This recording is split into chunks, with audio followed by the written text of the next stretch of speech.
អ៊ីស្រាអែលតាមនាយករដ្ឋមន្ត្រីប៊ែនចាមីន នេតាន់យ៉ាហ៊ូបានសុំទោសជាផ្លូវការចំពោះប្រទេសកាតាកាលពីថ្ងៃច័ន្ទ29 កញ្ញា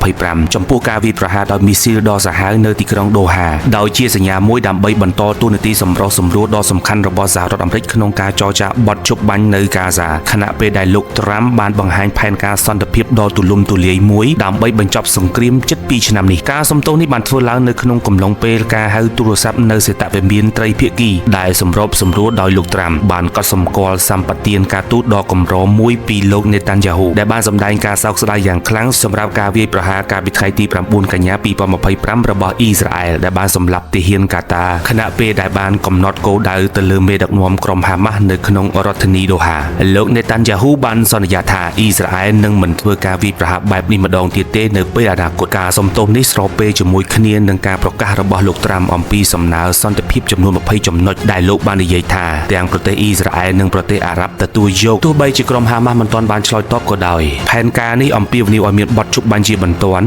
ហើយការវិលត្រឡប់របស់ចំណាប់ខ្មាំងអ៊ីស្រាអែលទាំងអស់ក្នុងរយៈពេល72ម៉ោងការរំសាយអាវុធរបស់ក្រុមហាម៉ាស់និងបង្កើតការត្រួតពិនិត្យអន្តរជាតិនៅតំបន់កាហ្សាផ្ទុយទៅវិញប្រសិនបើក្រុមហាម៉ាស់បដិសេធកិច្ចព្រមព្រៀងនេះអ៊ីស្រាអែលនឹងមានការគាំទ្រពេញលេញរបស់សហរដ្ឋអាមេរិកដើម្បីលុបបំបាត់ការគំរាមកំហែងដែលបង្កឡើងដោយក្រុមសកម្មយុទ្ធភេរវករ Republic Time of Israel